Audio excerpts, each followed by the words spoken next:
तो हेलो मेरे प्यारे साथियों, आप लोगों का फिर से एक बार स्वागत है आपके अपने यूट्यूब चैनल ऑलवेज स्टडी पर। आज की वीडियो में दोस्तों हम लोग जानने वाले हैं क्लास 12th हिंदी पेपर के बारे में सभी महत्वपूर्ण टॉपिक। अब दोस्तों हिंदी के पेपर में आपको कौन कौन से महत्वपूर्ण टॉपिक हैं वो आपको यहाँ पर देखिए बताए हैं मैंने। तो सबसे पहले आप लोग यहाँ पर टॉपिक देख लेते हैं, क्या आपको टॉपिक दिए हैं। सबसे पहले आपका दिया है मुहावरे, यहाँ पर है अपठित गद्यांश और पद्यांश, यहाँ पर है शब्दयोग्य और अनेकार्थी शब्द, वाक्यांशों के लिए एक शब्द और वाक्यों में त्रुटि मार्जन, रस छंद अलंकार, आवेदन पत्र या प्रार्थना पत्र बोल सकते हैं जिसे, और आगे हमारा आता है लास्ट में निबंध। तो यहाँ पर देखिए मैंने आपको सभी बताए हैं। मुहावरे आपको 2 नंबर के आते हैं, ये आपके गद्यांश और पद्यांश ये आपको दोस्तों 10-10 नंबर के आते हैं। सॉरी, यहाँ पर मैंने आपको 5 नंबर बताए हैं। अब यहाँ पर दोस्तों क्या है, आपका एक जो होगा वो 10 नंबर का होगा, गद्यांश और पद्यांश। यहाँ से आपके कुल कितने 20 नंबर होते हैं। यहाँ पर ठीक इसी प्रकार से आप लोग और भी देखेंगे, शब्द योग में आपके 2 नंबर के होते हैं, अनेकार्थी शब्द आपके 2 नंबर के आते हैं, और वाक्यांशों के लिए एक शब्द ये भी आपके 2 नंबर के आते हैं। रस छंद अलंकार हैं ये आपके 2-2 नंबर के होते हैं, तो इन तीनों को मिलाकर आपके 6 नंबर होते हैं। अब ठीक इसी प्रकार से दोस्तों आपका जो होता है प्रार्थना पत्र होगा वो आपका 6 नंबर का होगा, और निबंध होगा आपका 9 नंबर का होगा। तो आज की इस वीडियो में हम सभी के सॉल्यूशन भी देखेंगे कि आपको किस प्रकार से करने हैं। तो यहाँ पर देखिए आपका नंबर 1 है मुहावरे। अब दोस्तों मुहावरे आपको कैसे आते हैं वो आपको मैंने यहाँ पर बताया। देखिए कुछ मैंने एग्जाम्पल लिए हैं, तो आप लोग उनके द्वारा आसानी से समझेंगे तो आपके लिए ज़्यादा अच्छा रहेगा। देखिए यहाँ पर आपका मैंने एग्जाम्पल जो फर्स्ट लिया है, नाच न जाने आंगन टेढ़ा।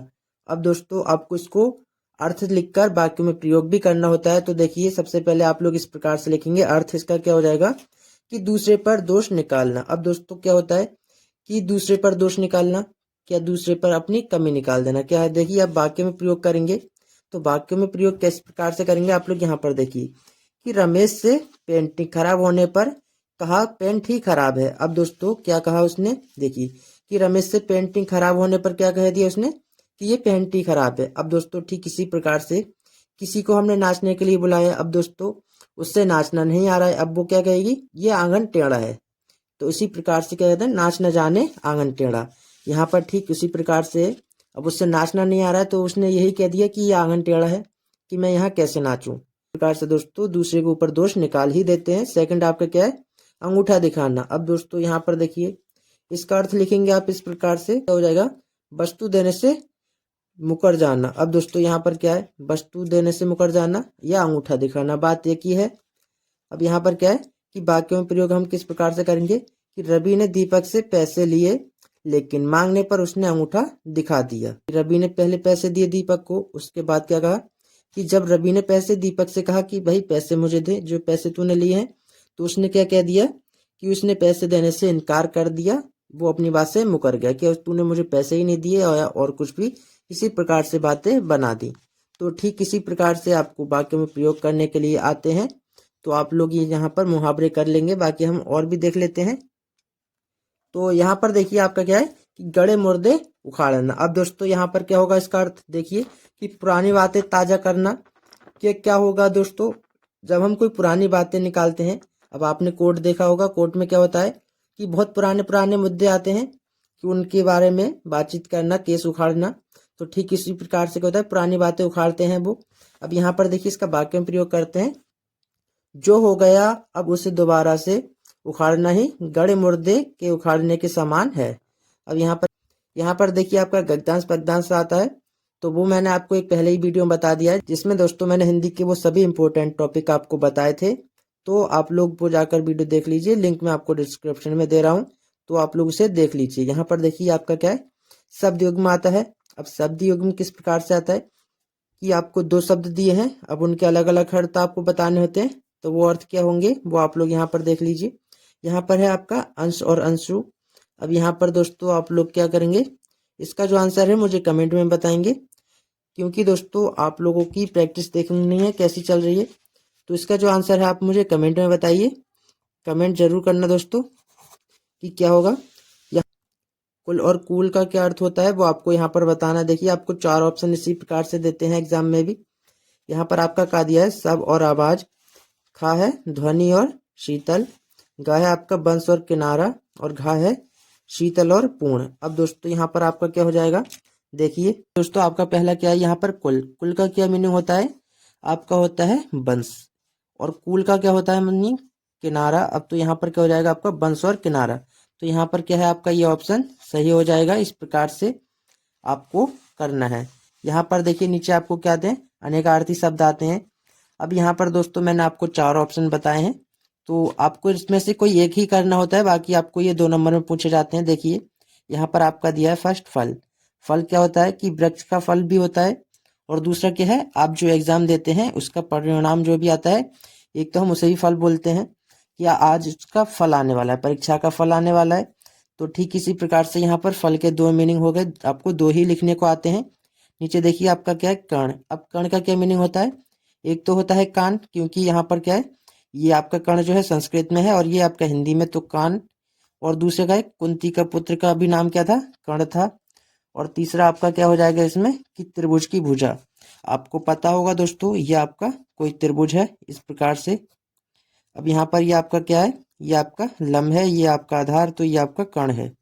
तो इस प्रकार से आपका क्या है, त्रिभुज की भुजा भी होती है। नीचे आप देखिए आपका दिया है मित्र। मित्र का मीनिंग क्या होता है दोस्तों, दोस्त भी होता है, सखा होता है, सूर्य भी होता है। हाँ वो बात अलग है, आप अपनी भाषा में कुछ और बुलाते हो दोस्त को, या आपने कुछ और नाम उस रखा हो उसका, तो वो बात अलग है। यहाँ पर देखिए आपको जो मीनिंग होते हैं वो आपको यहाँ पर बताना है। नीचे देखिए आपका दिया है काल। काल का क्या मीनिंग होता है, समय, मृत्यु, वक्त। अब यहाँ पर आपके क्या है, समय आपका कैसे चल रहा है या वक्त आपका कैसे चल रहा है, तो यहाँ पर इसी प्रकार से आप लोग बता दीजिए। यहाँ पर आप 2 मीनिंग ही बताने हैं इसके। तो वक्त बता दीजिए, काल, मृत्यु। अगर आपको इनमें से कोई एक ही करने को आएगा, ऐसे तो आपको 4 नहीं पूछे जाते हैं, क्योंकि आप एक करेंगे उसके 2 अर्थ लिखेंगे तो आपको 2 नंबर आसानी से मिल जाएंगे। तो इसी प्रकार से आपको एग्जाम में करना है। देखिए दोस्तों आपको क्या दिया है कि वाक्यांशों के लिए एक शब्द आते हैं दोस्तों। अब यहाँ पर क्या करना है आपको, यहाँ देखिए जो आंखों के सामने हो उसे क्या कहते हैं। अब यहाँ पर आपको ऑप्शन दिए हैं, नेत्र सम्मुख, प्रत्यक्ष, आंख के आगे, प्रत्येक आंख। अब दोस्तों यहाँ पर आपको क्या है, एक जो सही ऑप्शन है वो आपको बताना है। तो आपका इसमें सही ऑप्शन क्या हो जाएगा, ये हो जाएगा प्रत्यक्ष। इस प्रकार से आपको करना है।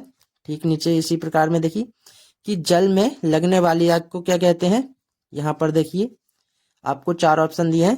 एक है आपका दावाग्नि, यहाँ पर है बड़वाग्नि, जठराग्नि, और इनमें से कोई नहीं। अब यहाँ पर आप लोग देखेंगे दोस्तों, आपको क्या है, दावाग्नि किसे कहते हैं, जंगल में लगने वाली आग को हम दावाग्नि कहते हैं। अग्नि होती है उसको हम क्या कहते हैं कि जल में लगने वाली आग को क्या कहते हैं, बड़वाग्नि कहते हैं। तो आपका सही ऑप्शन ये हो जाएगा इसमें। और ठीक इसी प्रकार से जठराग्नि क्या होती है, जो आपकी पेट में लगने वाली आग होती है, भूख के मारे जो हमारे पेट में आग लगती है, तो हम उसे कहते हैं जठराग्नि। ठीक इसी प्रकार आप लोग नीचे प्रश्न देखिए कि आपको कहते हैं वाक्यों में त्रुटि मार्जिन। बहुत छोटी सी आपको त्रुटि होती है, वो आपको यहाँ पर बतानी होती है। देखिए यहाँ पर क्या दिया है कि ईश्वर के अनेकों रूप हैं। तो दोस्तों यहाँ पर क्या है, जो आपका अनेक है वो आपका क्या है, पहले से ही बहुवचन है। यहाँ पर देखिए कि ईश्वर के अनेक रूप हैं, तो आप लोग इस प्रकार से भी से कर सकते हैं। ठीक इसी प्रकार नीचे देखिए आपका यहाँ पर दिया है कि वह कुर्सी में बैठा है। अब दोस्तों ऐसा हो नहीं सकता है वह कुर्सी में बैठा हो, तो यहाँ पर इसका सही से उत्तर क्या हो जाएगा कि वह कुर्सी पर बैठा है ना। तो इस प्रकार से आपको बताना कि वह कुर्सी पर बैठा है। नीचे आप देखिए थर्ड आपका क्या दिया है, तुम बच्चों को कहानी सुनाया कर।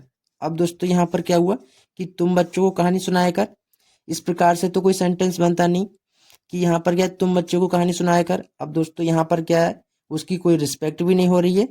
यहाँ पर दोस्तों आप लोग इसको सही से लिखेंगे, कैसे लिखेंगे, देखिए कि तुम बच्चों को कहानी सुनाया करो, आपको इस प्रकार से लिखना है। अब यहाँ पर देखिए आपको कुछ उल्टा सीधा वाक्य भी देते हैं कि ठंडा घड़े का पानी पिलाइए। ठंडा घड़े का पानी, अब दोस्तों क्या है कि ठंडा घड़े का पानी पिलाइए, घड़ा ठंडा होगा तो उसका पानी पिलाना है। तो आप नीचे इस प्रकार से लिखेंगे, घड़े का ठंडा पानी पिलाइए, घड़े का ठंडा पानी पिलाइए। अब दोस्तों क्या है, हमारा घड़ा है उसमें क्या है, ठंडा पानी है, तो वो हमें पिलाना है। ऊपर आपको क्या है, ठंडा घड़े का पानी पिलाइए, तो ठंडा उसमें क्या था, घड़ा ठंडा था, लेकिन यहाँ पर क्या है, घड़े का ठंडा पानी, घड़े में ठंडा पानी है, तो वो आपको पिलाना है। अब आगे हम दोस्तों देखते हैं और भी प्रश्न क्या दिए हैं। तो यहाँ पर देखिए आपको आता है पत्र लेखन। पत्र लेखन दोस्तों आपके लिए बहुत ज़्यादा जरूरी है। ठीक उसी प्रकार से आपको निबंध जरूरी है, उसी प्रकार से आपको पत्र लेखन भी जरूरी है। देखिए, आपको पत्र लेखन भी अलग अलग प्रकार से पूछा जाता है कि मोहल्ले की सफाई हेतु जिलाधिकारी को पत्र, और दोस्तों क्या होता है, बैंक में खाता खुलवाने हेतु शाखा प्रबंधक को पत्र लिखना होता है, और क्या होता है कि बैंक से ऋण प्राप्त हेतु शाखा प्रबंधक को पत्र लिखना होता है। तो इन तीनों प्रकार से आप लोगों को क्या होता है, पत्र लिखना होता है। वो बात अलग है, आपको अथवा में पूछ लिया जाता है कि अपने गांव या नगर में फैले मच्छरों के प्रकोप से हेतु बचने हेतु पत्र लिखिए। तो इसी प्रकार से आपको पत्र आते हैं, वो आप लोग लिख देंगे। तो आपको यहाँ पर देखिए किस प्रकार से पत्र लिखना है। यहाँ पर दोस्तों हम इसको देखने वाले हैं, ये जो आपका पत्र है। तो यहाँ पर देखिए कि सेवा में, आपको सेवा में लिखना है शाखा प्रबंधक। अब दोस्तों यहाँ पर हमने लिया भारतीय स्टेट बैंक, आप चाहें और भी बैंक लिख सकते हैं। तो सिविल लाइन प्रयागराज, अब दोस्तों यहाँ पर आपका क्या है, प्रयागराज है। अगर दोस्तों आप अदरवाइज जिला से हैं तो आप लोग अलग से लिख सकते हैं। देखिए यहाँ पर आप सबसे पहले लिखेंगे विषय, आपका क्या विषय है कि ऋण प्राप्त हेतु आवेदन पत्र आपको लिखना है। तो आप लोग यहाँ पर लिखेंगे ये आपका कुछ और विषय है कि आपको क्या करना है, खाता खुलवाना है, तो आप उस प्रकार से भी लिखेंगे। या सफाई हेतु पत्र लिख रहे हैं तो आप वो लिख सकते हैं।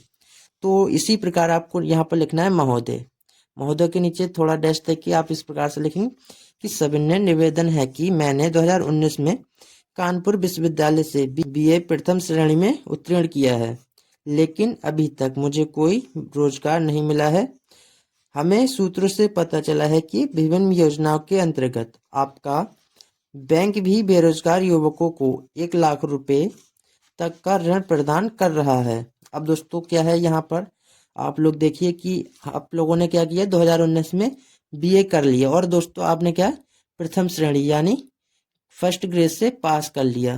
तो दोस्तों आप लोग क्या करेंगे, अभी आपके पास कोई भी पैसा नहीं है, आप लोग क्या करना चाहते हैं, आगे की पढ़ाई कंटिन्यू रखना चाहते हैं। तो आप लोग इस प्रकार से कीजिए, पत्र लिखिए। अब देखिए यहाँ पर आगे क्या लिखेंगे, अतः से निवेदन है कि आवश्यक दस्तावेज भरवा कर हमें भी ऋण प्रदान करने की कृपा करें। तो यहाँ पर देखिए आप लोग इस प्रकार से लिखिए। तो यहाँ पर आपका प्रार्थी जो भी नाम है वो आपका यहाँ पर लिख दीजिए। अगर दोस्तों यहाँ पर क्या आता है, नाम लिखना नहीं आता है, आप इस प्रकार से लिख सकते हैं काखा गा। और दोस्तों आपका क्या आता है, रोल नंबर। तो रोल नंबर भी लिखने को आता है, तो उसकी जगह आप इस प्रकार से डैश बनाकर छोड़ दीजिए। बाकी यहाँ पर दिनांक लिखने को आती है, तो दिनांक आप लोग लिख सकते हैं। तो आप लोग किसी प्रकार से लिख दीजिए, जैसे कि आपको क्या है 22 फरवरी है, तो 22 फरवरी लिख दीजिए 2024, इस प्रकार से भी लिख सकते हैं। बाकी यहाँ पर नीचे लिख दीजिए आप धन्यवाद। तो इस प्रकार से आपको पत्र लिखना है। यहाँ देखिए आपका क्या दिया है, रस छंद अलंकार। तो दोस्तों इसको मैंने एक अलग डिटेल में वीडियो में बता दिया है, तो दोस्तों आप लोग उसे जाकर देख सकते हैं। बाकी उसका लिंक मैं आपको डिस्क्रिप्शन में दे रहा हूँ, तो आप लोग इसे भी देख लीजिए। और दोस्तों आपके लिए एक इम्पोर्टेंट टॉपिक और है, जो कि है आपका निबंध। ये आपको पूरे 9 नंबर में पूछा जाता है। देखिए आपके लिए सबसे जो महत्वपूर्ण यहाँ पर टॉपिक है निबंध में, वो मैंने आपको यहाँ पर बता दिए हैं। जैसे कि जीवन में खेल कूद का महत्व, ये आपको बहुत बार पूछा भी गया है और पूछा जाता है। यहाँ पर नीचे आप देखिए बेरोजगारी, भारत में बेरोजगारी की समस्या, तो इस प्रकार से आपको प्रश्न पूछे जाते हैं। नीचे आप देखेंगे आतंकवाद, आतंकवाद पे भी दोस्तों काफी बार निबंध आता है। मेरा प्रिय साहित्यकार, तो इस प्रकार से आपको अलग अलग टॉपिक पे निबंध लिखने को आते हैं। बाकी आप निबंध तो दोस्तों लिख ही लेंगे, क्योंकि आपको क्या है, इसमें जो आपके इम्पोर्टेंट टॉपिक होते हैं यानी जो आपके हेडिंग होते हैं वो आपको अच्छे से पता चल जाएगा, तो आप लोग आसानी से निबंध लिख देंगे। और दोस्तों आप लोग इन्हें छोटे छोटे पार्ट में करके लिखिएगा तो अच्छा रहेगा। बाकी आप साफ राइटिंग लिखेंगे। सबसे पहले रस, रस में आपका कौन सा आ जाएगा, श्रृंगार रस। तो श्रृंगार रस भी आपके लिए क्या है, बहुत ज्यादा महत्वपूर्ण प्रश्न है। तो यहाँ पर देखिए इसकी परिभाषा आपको किस प्रकार से लिखनी है कि जब विभाव, अनुभाव तथा संचारी भाव का संयोग होता है तो क्या होता है, रति नामक स्थायी भाव से श्रृंगार रस की उत्पत्ति होती है। अब दोस्तों क्या हो गया, जब आपका विभाव, अनुभाव तथा संचारी भाव क्या होता है, आपस में मिलते हैं, तो उनसे क्या होता है, आपका रति नामक होता है जो स्थायी भाव, अंदर से स्थायी भाव निकलता है। तो इस प्रकार से क्या होता है, इससे श्रृंगार रस की उत्पत्ति होती है। तो यहाँ पर आप लोग क्या करेंगे, इसका उदाहरण देख लीजिए। आपको यहाँ पर उदाहरण भी दिया है। देखिए, हे खग मृग हे मधुकर श्रेणी, तुम देखी सीता मृग नयनी। तो यहाँ पर क्या है, आप लोग देखिए कि हे खग मृग हे मधुकर श्रेणी। अब दोस्तों यहाँ पर क्या कहा है कि एक पक्षी है जिसका नाम क्या है, खग है। तो क्या कहा है, उससे पूछा है कि मधुकर श्रेणी तुमने देखा है कहीं सीता मृगनयनी, जिसकी आंखें क्या है, मृगनयनी सी है, उनको कहीं आपने देखा है। तो यहाँ पर क्या है, आपका श्रृंगार रस होता है। यहाँ पर देखिए दोस्तों, आपका आगे क्या है, वीर रस। वीर रस क्या है, देखिए युद्ध अथवा किसी कठिन कार्य करने के लिए हृदय में जो उत्साह जागृत या उत्पन्न होता है, उसे क्या कहते हैं, वीर रस की निष्पत्ति होती है या उसे वीर रस कहते हैं। तो इस प्रकार से आप लोग यहाँ पर देख सकते हैं कि युद्ध हो या फिर दोस्तों कोई भी कठिन कार्य हो, जैसा कि आप लोगों से किसी ने कहा कि आपसे ये कार्य नहीं होगा, लेकिन क्या हुआ, आपके हृदय में से कुछ उत्साह जागृत हुआ कि नहीं ये मैं कर सकता हूँ। जैसा कि आप लोगों को क्या हुआ, ऊपर से दबाव पड़ा कि आपके जो बोर्ड एग्जाम है उसमें आप पास नहीं हो सकते, लेकिन आपके अंदर से हृदय में से आवाज आई, नहीं मैं इस पेपर में टॉप कर ना सकता तो लेकिन पास तो हो ही सकता हूँ। तो इस प्रकार से क्या होता है, हमारे किसी कठिन कार्य करने के लिए जो उत्साह जागृत होता है, अंदर से उत्साह होता है, उसे क्या कहते हैं, हम वीर रस कहते हैं। तो आपका ये उदाहरण है कि चढ़ चेतक पर तलवार उठा करता था भूतल पानी को, कि चढ़ चेतक पर तलवार उठा करता था भूतल पानी को, महाराणा प्रताप सिर काट काट करता था सफल जवानी को। यहाँ पर देखिए आपका आगे जो रस आता है, आपका आता है हास्य रस। ये भी दोस्तों काफी महत्वपूर्ण है। आप लोग इनमें ये 3 रस तैयार कर लीजिए जो मैं आपको यहाँ पर बता रहा हूँ, हास्य रस, श्रृंगार रस और आपका क्या हो जाएगा, वीर रस। तो यहाँ पर देखिए भाव, अनुभाव तथा संचारी भाव संयोग होता है, तो उसे हास्य नामक स्थायी भाव से हास्य रस की उत्पत्ति होती है। तो दोस्तों क्या होता है, जब हमारा विभाव होता है, अनुभाव होता है तथा क्या होता है, संचारी भाव होता है, जैसे कि हमारे अंदर से कुछ भाव निकलते हैं, किसी की रंग, वेशभूषा, चेष्टा, वाणी आदि को देखकर क्या होता है, हमारे हृदय से उसकी विकृति को देखकर जो उत्साह जागृत होता है, उसे क्या कहते हैं, हम हास्य रस कहते हैं।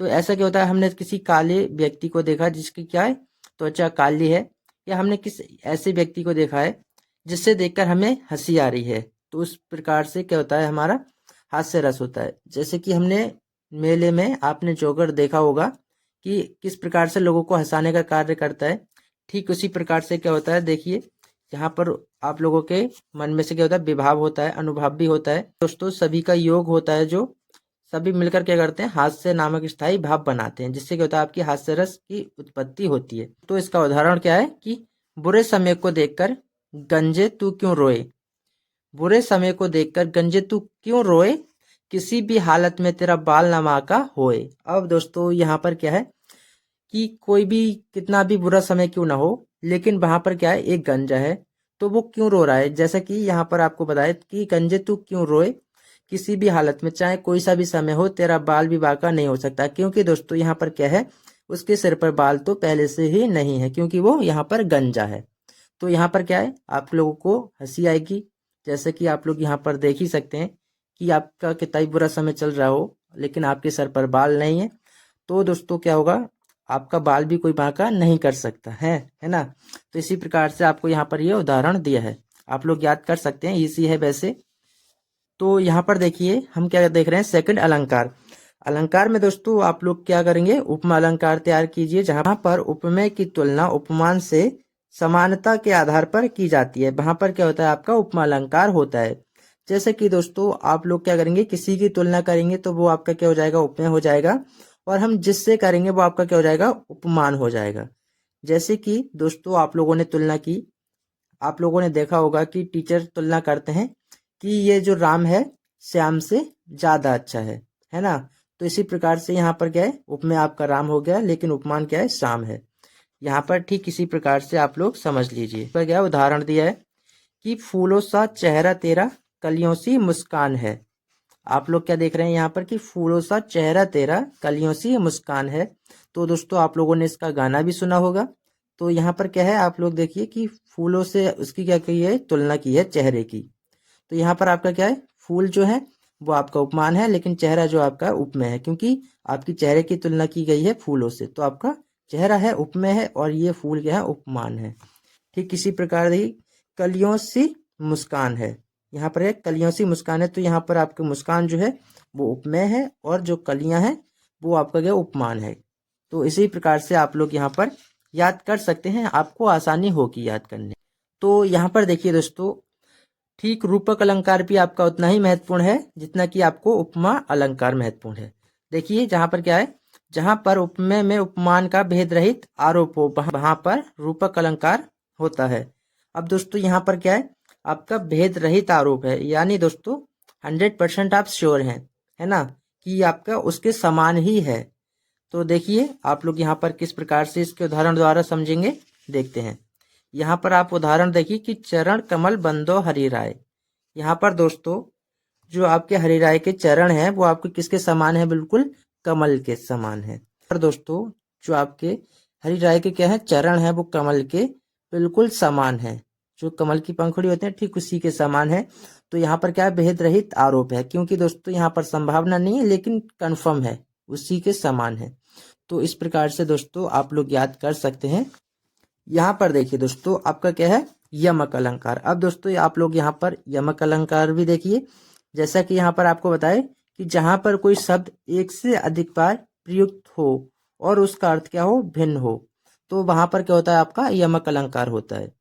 अब दोस्तों आप लोग यहाँ पर देखिए, जहां पर कोई एक शब्द क्या हो, एक से अधिक बार आ रहा हो लेकिन उसका अर्थ क्या है, भिन्न हो, तो आपका क्या हो जाएगा, यमक अलंकार हो जाएगा। देखिए जैसे कि आपको यहाँ पर बताया है कि देखिए आपका उदाहरण इसमें दो दिए हैं, आप लोग यहाँ पर देखिए सजना है सजना के लिए, लेकिन इसमें आपका सजना और सजना ये आपके दो शब्द हैं।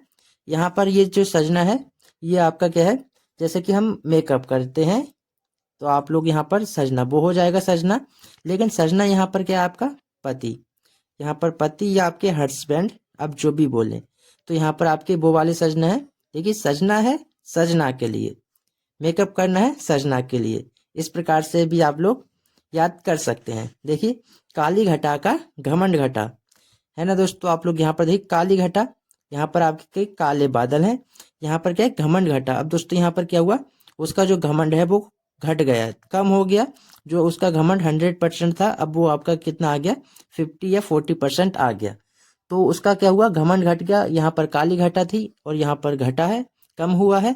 तो इस प्रकार से आप लोग याद कर सकते हैं। यहाँ पर देखिए दोस्तों आप लोग देखेंगे श्लेष अलंकार, जहां जहां पर कोई शब्द एक ही बार आए लेकिन उसके अर्थ भिन्न हो वहां पर श्लेष अलंकार होता है।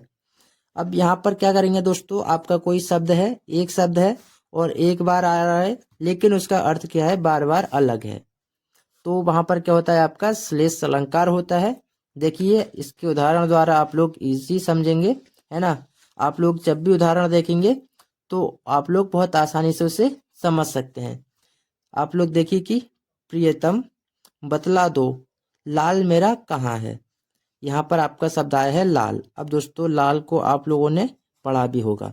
लाल यहाँ पर क्या हो गया, आप तो एक तो पुत्र हो गया, जो आपका पुत्र है वो भी एक लाल है।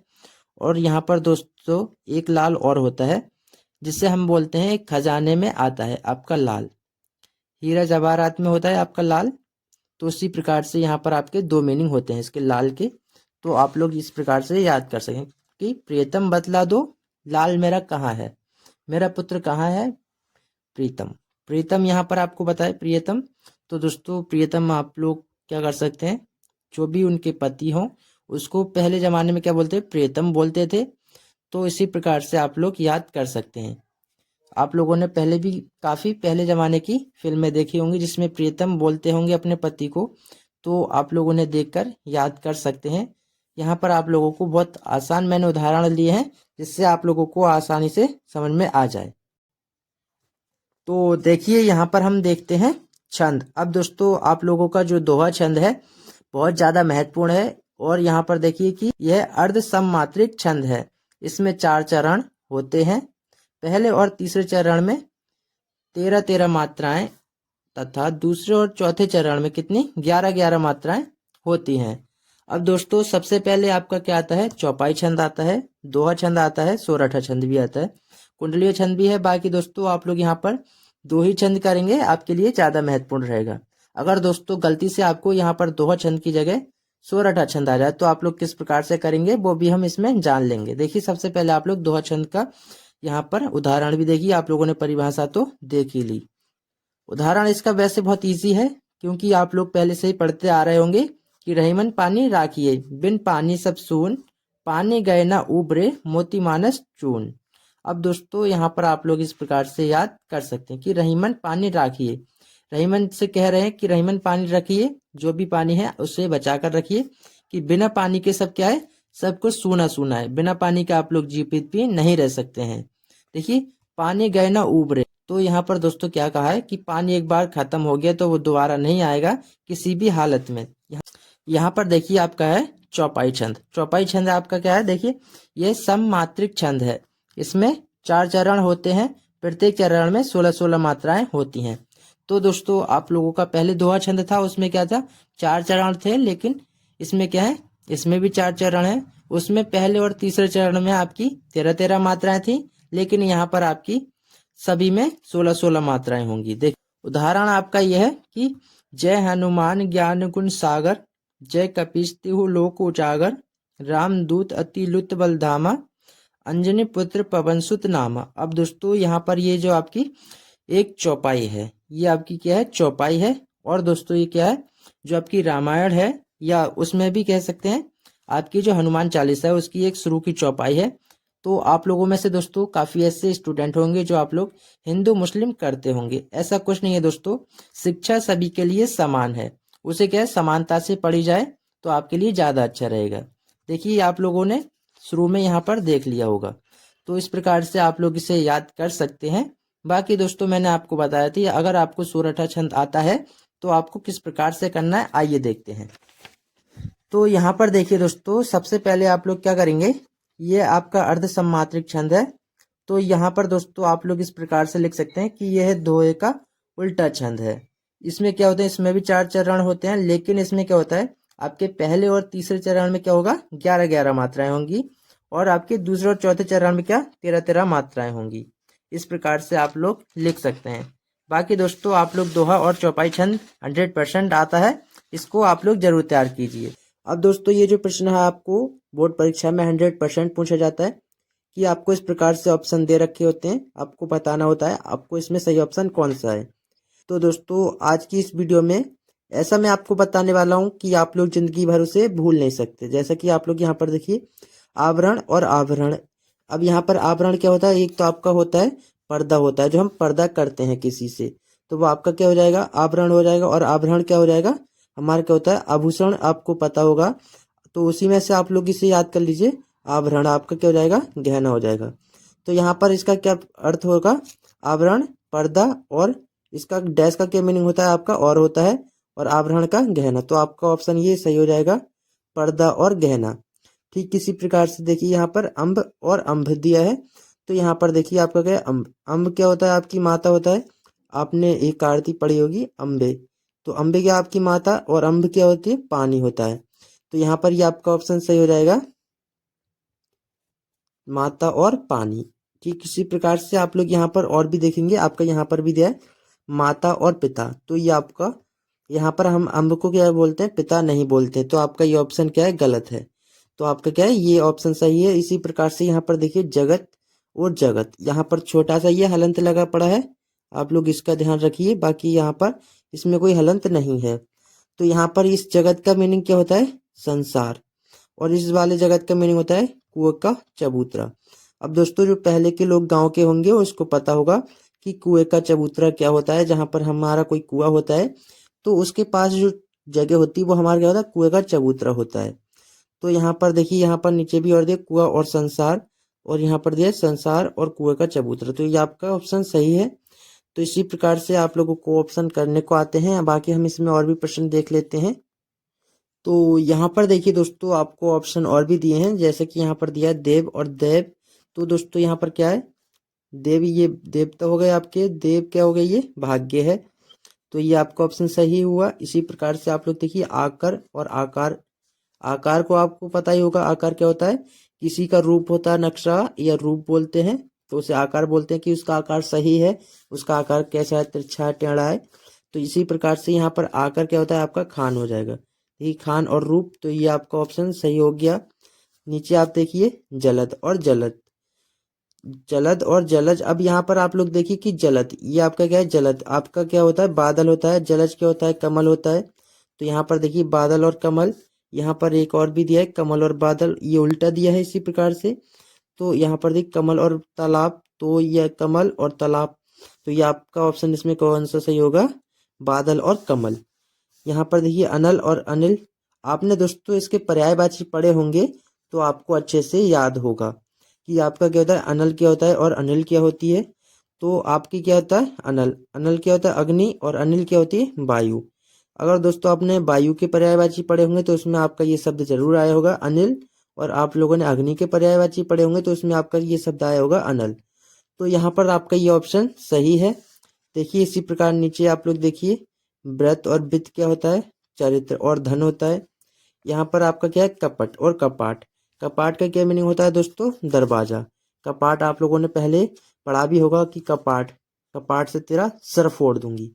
तो यहाँ पहले सुना भी होगा कि कपाट से तेरा सर फोड़ दूंगा या फोड़ दूंगी, तो ये इसका क्या मीनिंग है, दरवाजा। तो यहाँ पर देखिए, एक तो इसका मीनिंग यहाँ पर दिया है, किवाड़ क्या है, किवाड़ हम दरवाजे को बोलते हैं, हिंदी गांव की भाषा में हम क्या बोलते हैं, दरवाजे को किवाड़ भी बोलते हैं। लेकिन यहाँ पर कपट क्या है, धोखा, धड़ी। तो इस प्रकार से हम क्या है, धोखा और दरवाजा, ये आपका ऑप्शन क्या हो जाएगा, सही हो जाएगा। यहाँ पर देखिए ग्रह और ग्रह इस प्रकार से, तो ये जो आपका ग्रह है, जैसे कि हमारा कहता है ग्रह, तो हम क्या करते हैं, गृहिणी बोलते हैं, गृहिणी बोलते हैं, तो इसको इस प्रकार से लिखते हैं गृहिणी। तो गृहिणी क्या होती है, घर की जो हमारी घर की काम करने वाली होती है उन्हें हम गृहिणी बोलते हैं। ये आपका ग्रह, ग्रह आपका क्या होता है, नक्षत्र होता है, जिसमें आपके 9 ग्रह, सूर्य, आपका पूरा नक्षत्र आगे, वो आपका क्या है, ग्रह। तो यहाँ पर आपका क्या हो जाएगा ऑप्शन सही, घर और नक्षत्र। तो यहाँ पर इसी प्रकार से आप लोग और भी प्रश्न देखेंगे। यहाँ देखिए आपका क्या दिया है, बसन और व्यसन। अब दोस्तों यहाँ पर क्या है, विवश और व्याकुल। तो दोस्तों यहाँ पर बसन का क्या मीनिंग होता है, वस्त्र होता है, और व्यसन का आदत। तो यहाँ पर ये आपका ऑप्शन क्या हो जाएगा, सही हो जाएगा। इसी प्रकार से आपको ऑप्शन बताने होते हैं। देखिए आपका यहाँ पर दिया है अभिराम और अभिराम। यहाँ पर देखिए कितनी बार ये प्रश्न आपको पूछा भी किया है। तो यहाँ पर इसका क्या मीनिंग होगा, अभिराम का क्या मीनिंग होगा और अभिराम का क्या मीनिंग होगा, वो आपको यहाँ पर बताना है। तो यहाँ पर इसका सही उत्तर क्या हो जाएगा, अनवरत और आकर्षक। तो दोस्तों यहाँ पर क्या है, आपका ये ऑप्शन सही है। यहाँ पर देखिए नीचे दिया है अंश और अंशु। तो यहाँ पर आपको ये प्रश्न भी देखिए 3 बार पूछा गया है। इसका क्या मीनिंग हो जाएगा, अंश आपका क्या होता है, भाग होता है, और अंशु का ग्रहण। तो ये आपका ऑप्शन सही है। तो इस प्रकार से आपको बताने हैं। बाकी आप लोग और भी इसी प्रकार से अपने क्वेश्चन बैंक में देख लीजिए, तो आपको वीडियो पसंद आई होगी। बाकी इसके ऊपर मैंने और भी एक वीडियो बता दी है, इंपॉर्टेंट टॉपिक आपके सभी बताए हैं, तो आप लोग उस वीडियो को जाकर देख सकते हैं। लिंक मैं आपको डिस्क्रिप्शन में दे दूंगा। यहाँ पर देखिए बहादुर कहानी का सारांश या कथानक बोलेंगे।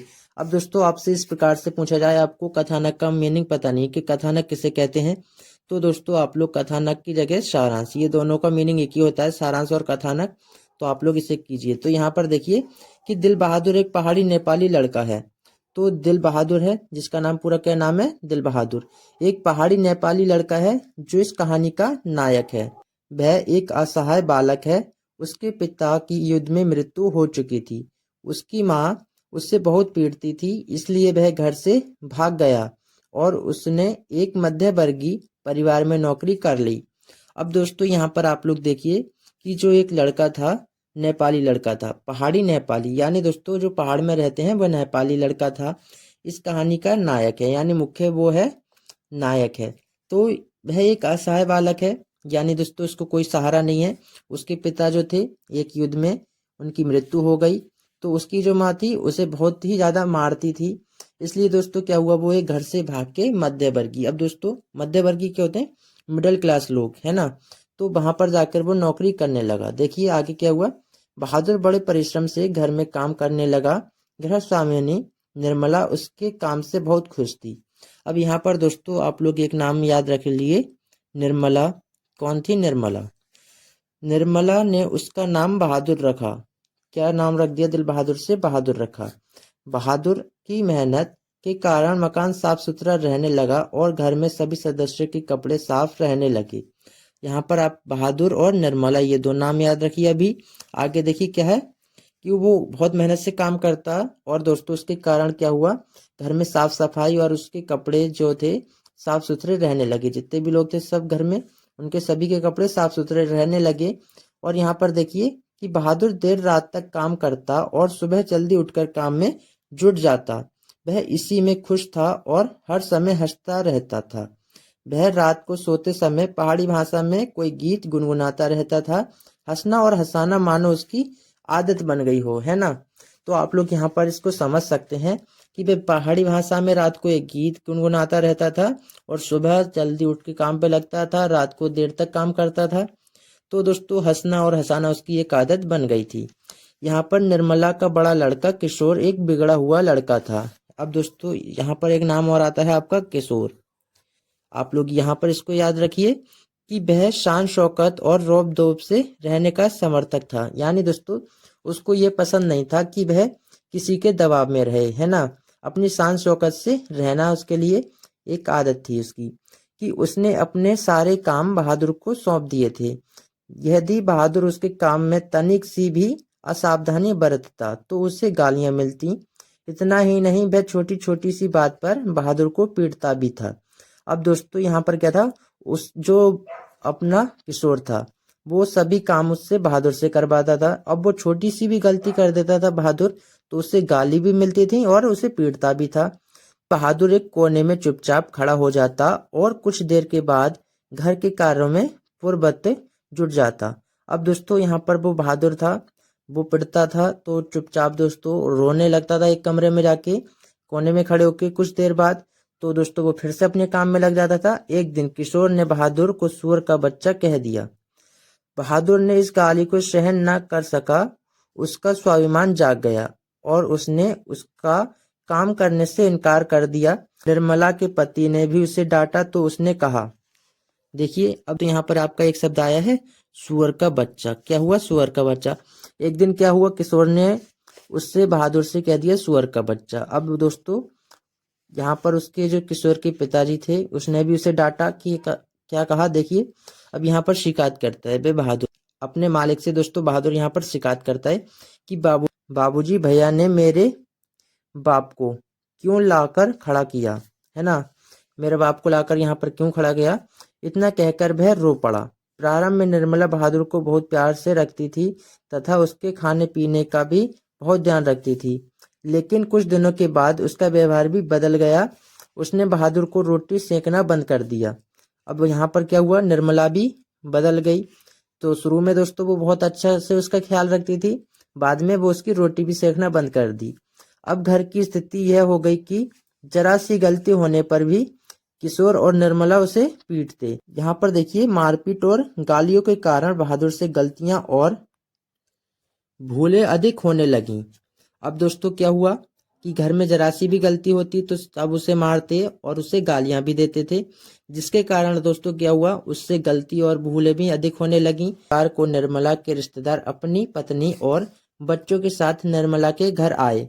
नाश्ता करने के बाद बातों की जलेबी छनने लगी। अब दोस्तों क्या होता है, रिश्तेदार आते हैं तो कुछ बातें करते हैं बाकी और अपनी ऐसी बातें निकालने लगते हैं। तो साथ ही यहाँ पर देखिए अचानक उस रिश्तेदार की पत्नी नीचे फर्श पर झुककर देखने लगी और चारपाई पर कमरे के अंदर भी छानबीन करने लगी।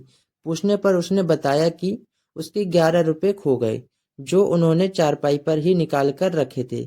इसके बाद सबने बहादुर पर संदेह किया। अब दोस्तों क्या हुआ, रिश्तेदार आए, उनकी जो पत्नी थी उन्होंने 11 रुपए निकाल कर चारपाई पे रखे थे। तो दोस्तों अब क्या हुआ, उसे वो रुपए नहीं मिल रहे हैं। तो सबको क्या हुआ, शक कि बहादुर ने वो रुपए चुराए होंगे।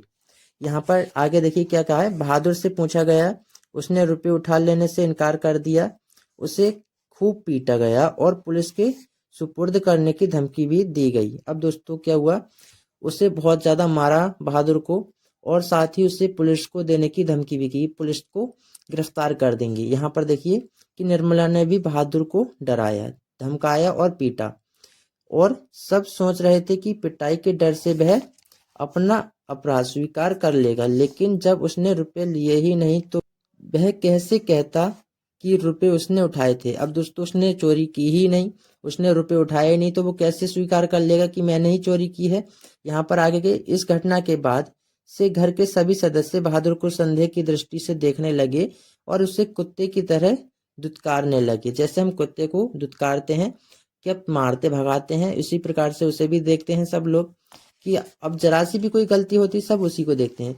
उस उस दिन के बाद से बहादुर ही खिन्न रहने लगा और एक दिन दोपहर को अपना बिस्तर, पहनने के कपड़े, जूते आदि सभी सामान छोड़कर घर से चला गया। निर्मला के पति शाम को जब दफ्तर से लौटे तो उन्होंने निर्मला को सिर पर हाथ रखे परेशान देखा। आंगन गंदा पड़ा था, बर्तन बिना मंजे पड़े थे और घर का सामान अस्त व्यस्त था। कारण पूछने पर पता चला कि बहादुर अपना सामान छोड़कर घर से चला गया। निर्मला, उसके पति और किशोर को उसकी ईमानदारी पर विश्वास हो गया था। उन्होंने कहा कि रिश्तेदार के रुपए भी उसने नहीं चुराए थे। निर्मला, उसका पति और किशोर सभी बहादुर पर किए गए अत्याचारों के लिए पछतावा करने लगे। अब दोस्तों यहाँ पर क्या हुआ, वो जब बहादुर वहां से सब अपना सामान छोड़ के चला गया तो दोस्तों सब जो भी कामन वो करता था वो कोई काम अब नहीं हुआ। जब उसके किशोर के पिता वहां से ऑफिस से घर पर आए, उन्होंने देखा सभी सामान अस्त व्यस्त पड़ा है, तो पूछा कि अपनी पत्नी से कहाँ गया वो। तो उन्होंने क्या कहा, वो अपना सामान छोड़ के चला गया। तो बाद में उन्हें पछतावा हुआ। अब देखिए क्या है कि बहादुर कहानी का उद्देश्य अपने शब्दों में लिखिए। बहादुर कहानी का उद्देश्य पर प्रकाश डालिए। यहाँ पर हम इसका उद्देश्य भी देख लेते हैं क्या है। यहाँ पर देखिए दोस्तों क्या है कि यह कहानी निम्न एक मध्यवर्गीय समाज के मनोविज्ञान का वास्तविक चित्र प्रदर्शित करती है। आधुनिक समाज झूठे प्रदर्शन और शान शौकत में विश्वास करता है। वह बनावटी जिंदगी जीना पसंद करता है। कहानीकार ने निम्न वर्ग के प्रति सहानुभूति रखते हुए मध्य वर्ग के लोगों की स्थिति की वास्तविकता को समझा है। उसने वर्ग भेद मिटाने को प्रोत्साहन दिया है। कहानीकार का संदेह है कि मानवीय सहानुभूति के आधार पर ही वर्ग भेद की खाई को मिटाया जा सकता है। अब दोस्तों यहाँ पर आप लोगों ने देख लिया होगा इसका उद्देश्य क्या है। बाकी आपने कहानी भी देख ली कि इसका कथानक क्या है, इसके मेन किरदार कौन है। तो यहाँ पर देखिए आप लोग यहाँ पर देख सकते हैं, ये प्रश्न आपको कई बार रिपीट भी हो चुका है। तो यहाँ पर देखिए आपको पंचलाइट और बहादुर दो कहानी इंपॉर्टेंट है। तो आज की इस वीडियो हम पंचलाइट कहानी देखेंगे, बाकी एक नेक्स्ट वीडियो में हम बहादुर कहानी देखेंगे। तो देखिए दोस्तों सबसे पहले हम क्या करेंगे, इसकी कथा वस्तु या कथानक देख लेते हैं।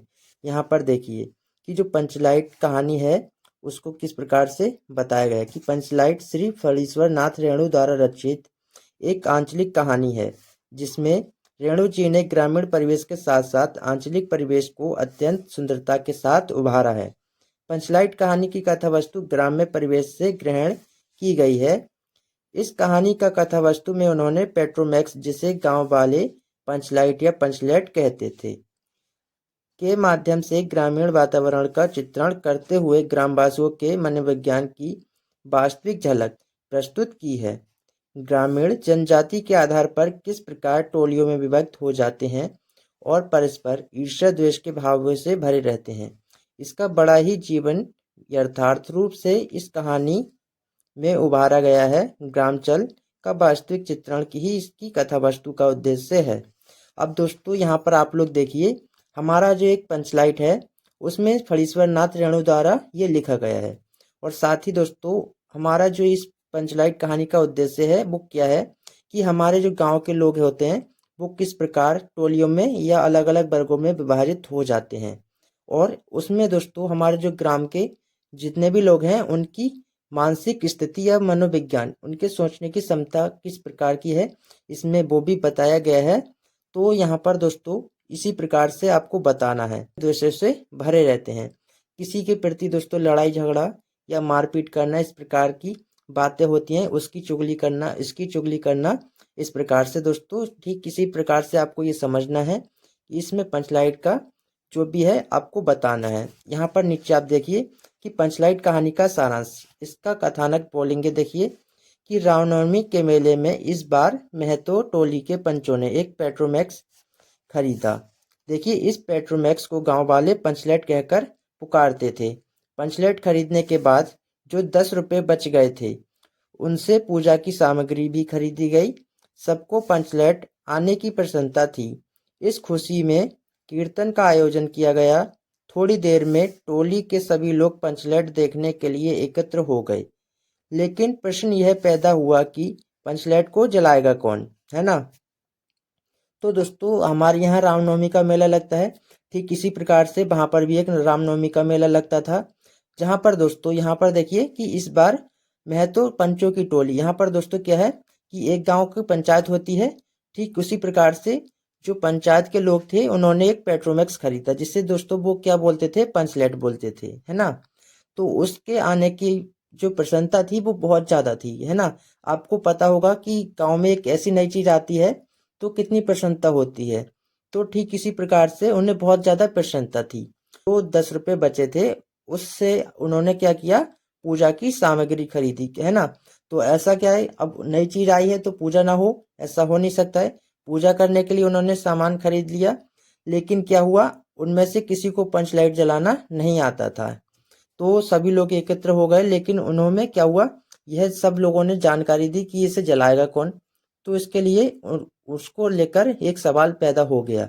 तो देखिए यहाँ पर क्या है, खरीदने से पहले किसी के दिमाग में यह बात नहीं आई थी कि यह निर्णय हुआ कि दूसरी पंचायत के आदमी की मदद से पंचलेट नहीं जलाया जाएगा, चाहे वो बिना जले ही पड़ा रहे। अब यहाँ पर देखिए इन्होंने क्या कहा है कि हम जब खरीद रहे थे तो किसी के दिमाग में ये बात आई नहीं थी। तो दोस्तों और उन्होंने एक निर्णय यह भी लिया कि जो हमारे दूसरे गांव के लोग हैं, जो उसकी पंचायत है, उनसे तो कभी भी हम ये नहीं जलवाएंगे, चाहे वह ऐसा ही क्यों ना पड़ा रहे। तो पंचलाइट दोस्तों आपको पता होगा किसे कहते हैं, लालटेन या डिबिया। हमारे यहाँ पर लालटेन होती थी शायद, उसी को ये पंचलाइट बोल रहे हैं। यहाँ पर देखिए कि आज किसी ने अपने घर में डिबरी या डिबिया भी नहीं जलाई थी। पंचलाइट के जलने से पंचों के चेहरे उतर गए। अब दोस्तों यहाँ पर क्या था कि जो कि ये डिबिया होती है, ढिबरी आप लोगों ने देखी होगी, जो गांव के लोग हैं उनके शायद घर में अभी भी हो, है ना। तो उन्होंने कुछ भी नहीं जलाया था। तो यहाँ पर देखिए जब पंचलाइट ना जला तो पंचों के चेहरे उतर गए, उनकी प्रसन्नता थी वो दुख में परिवर्तित हो गई। यहाँ पर देखिए राजपूत टोली के लोग उनका मजाक बनाने लगे, लेकिन सबने धैर्यपूर्वक उस मजाक को सहन किया। अब यहाँ पर दोस्तों गांव में कुछ राजपूत टोली के लोग भी होते हैं, अलग अलग वर्गों के लोग होते हैं। तो जो राजपूत टोली के होते हैं उच्च वर्ग के माने जाते हैं, तो वो लोग क्या है उसका मजाक बनाने लगे कि आपका पंचलाइट नहीं जला। तो दोस्तों उन्होंने क्या किया, उस मजाक को धैर्यपूर्वक सहन किया। यहाँ पर देखिए भाई आगे क्या बात बताई है। वहीं पर गुलरी काकी की बेटी मुनरी बैठी थी। वह जानती थी कि गोधन पंचलेट जलाना जानता है, लेकिन पंचायत ने गोधन का हुक्का पानी बंद कर रखा था। मुनरी गोधन से प्रेम करती थी। अब दोस्तों यहाँ पर एक चीज देखिए कि वहीं पर एक गुलरी काकी थी, उनकी बेटी मुनरी थी। अब दोस्तों यहाँ पर आपको ये याद रखना है, गुलरी और मुनरी, ये आपको याद रखना है क्योंकि ये इनके मेन किरदार हैं। वह जानती थी कि एक गोधन नाम का लड़का था। ये आपको 3 नाम याद रखने हैं। अब दोस्तों यहाँ पर एक चीज है कि जो मुनरी थी ये इससे प्रेम करती थी, क्या करती थी, लव करती थी। अब दोस्तों लव तो होता ही है, आपको पता होगा, लेकिन पंचायत ने गोधन को हुक्का पानी सब कुछ बंद कर दिया था। उन्होंने उसको एक कारागार में बंद कर दिया था, कुछ भी नहीं था, उसको सब कुछ बंद कर दिया। यहाँ पर क्या था आगे देखिए, उसने अपनी बात अपनी सहेली कनेली को बताई। अब यहाँ पर एक और नाम आता है कनेली, ये कौन है, मुनरी की सहेली है कनेली। तो यह बात बताई, कनेली ने यह सूचना सरदार तक पहुंचा दी कि गोधन पंचलेट जलाना जानता है। अब दोस्तों यहाँ पर क्या है, सरदार। देखिए आपने एक शब्द सुना, सरदार। अब दोस्तों सरदार कौन होता है, जो गांव का मेन मुखिया होता है। देखिए अब हमारे यहाँ क्या प्रधान है जैसे गांव का मुखिया, ठीक उसी प्रकार पहले कौन होता था, एक सरदार होता था। तो उसकी सहेली जो थी कनेली, उसने ये बात कैसे भी करके सरदार तक पहुंचा दी कि गोधन पंचलेट जलाना जानता है। सभी पंच सोच विचार में पड़ गए कि गोधन को बुलाया जाए अथवा नहीं। अंत में उसे बुलाने का निर्णय लिया गया। अब दोस्तों सभी जो जितने भी पंचायत के लोग थे वो ये सोचने लग गए कि गोधन को बुलाएं या नहीं, या फिर इसी प्रकार से हमारा जो पंचलेट है ऐसे ही पड़ा रहे। लेकिन अंत में क्या हुआ, बाद में उन्होंने सबने निर्णय लिया कि गोधन को बुला लिया जाता है और उसे पंचलेट जलाने के लिए कहा जाए। अब यहाँ पर देखिए कि सरदार ने छड़ीदार को भेजा, क्योंकि छड़ीदार कौन होता है, जो काम करता है किसी को बुलाने का। अब दोस्तों यहाँ पर देखिए, लेकिन छड़ीदार के कहने से गोधन पंचलेट जलाने के लिए नहीं आया। आखिर गुलरी काकी गोधन के झोपड़े में गई और उसे मनाकर ले आई। गोधन ने पंचलेट में तेल भरा, तभी गोधन ने पूछा कि स्पिरिट कहाँ है। अब दोस्तों यहाँ पर क्या है, स्पिरिट या माचिस बोल सकते हैं, पहले शायद माचिस नहीं होगी, यहाँ पर स्पिरिट कुछ होता होगा जलाने के लिए, वो आपको यहाँ पर मैं नहीं बता सकता क्या होगा, लेकिन लालटेन जलाने के लिए उन्होंने पूछा स्पिरिट कहाँ है। तो स्पिरिट का नाम सुनकर सभी लोग उदास हो गए। तो यहाँ पर दोस्तों वो उदास क्यों हुए, एक चीज यहाँ पर ये भी देखिए, क्योंकि उन्होंने जब पंचलेट खरीदा तो उनके पास कुल 10 रुपए बचे थे, तो जिससे उन्होंने पूजा की सामग्री खरीदी। अब दोस्तों एक भी रुपया नहीं था उनके पास जिससे वो स्पिरिट खरीद सकते। देखिए यहाँ पर क्या, लेकिन गोधन ने अपनी होशियारी से गरी के तेल की सहायता से पंचलेट जला दिया। उसने गरी के तेल की सहायता से कैसे भी करके क्या पंचलेट जला दिया। अब देखिए आगे क्या होता है कि पंचलेट के जलने पर सभी लोगों में प्रसन्नता की लहर दौड़ गई। लोगों के दिल का मैल दूर हो गया। कीर्तनिया लोगों ने एक स्वर में महावीर स्वामी की जय ध्वनि की कीर्तन शुरू हो गया। गोधन ने सबका दिल जीत लिया, है ना। अब दोस्तों क्या होता है कि गांव में कुछ ऐसा हो जाए जो सबके लिए एक अचंभव हो। क्या है, असंभव है, सब कोई कुछ नहीं कर सकता, और एक लड़का वो कर दे तो सबके लिए, गांव वाले के जितने भी होते हैं उनका वो दुलारा हो जाता है। तो यहाँ पर ठीक इसी प्रकार से गोधन के साथ भी ये हुआ। तो यहाँ पर देखिए उन्होंने कीर्तन शुरू कर दिया, महावीर स्वामी की जय बोल के कीर्तन शुरू कर दिया। अब देखिए दोस्तों यहाँ पर क्या है, मुनरी ने हसरत भरी निगाहों से गोधन की ओर देखा, है ना, प्यार भरी निगाहों से गोधन की ओर देखा। दान ने गोधन को बहुत प्यार से अपने पास बुलाकर कहा कि तुमने जाति की इज्जत रखी है, तुम्हारा सात खून माफ, खूब गाओ सलीमा का गाना। तो दोस्तों यहाँ पर क्या है, उसको ये कहा गया कि तुमने जाति की इज्जत रखी, तुम्हारा सात खून माफ, खूब गाओ सलीमा का गाना है कोई, तो उसे खूब गाओ। अब दोस्तों यहाँ पर ये जो आपको टॉपिक दिख रहा है ये आपको 100% लिखना है जब भी इसका कथानक लिखें।